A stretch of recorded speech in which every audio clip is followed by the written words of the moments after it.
Cara, é assim, pra mim, assim, tem muitos mecânicos bons, assim. No meu carro, de parte de mapa, assim, depois que ele começou a pôr a mão de um ano pra cá, meu carro não quebrou mais.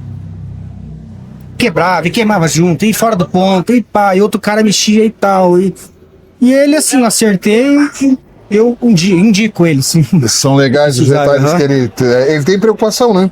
Sim. Ele não te deixa no limite, não é o tudo que dá, né? É o tudo que pode. Tudo que pode. É o limite, é dentro do conservador, né? O mapa conservador. Às vezes a gente vai falar assim, olha, consegue lá aquilo ali, consegue dar mais um, não sei o que. Fala assim, cara, daqui pra lá é quebrar. Então aí vai de você. Se você assinar embaixo, não, deixa eu ser então. Ele falou, tá falado. Cara, é bom. Muito legal. Vou te convidar a botar ele no nosso aplicativo. Tá bom? A gente tem uma rede social automotiva, AutoCS. Uhum. E vou te dar um QR Code aqui, é gratuito, não tem nada. É um. Aham. Vamos simplificar um Instagram de carro. A suspensão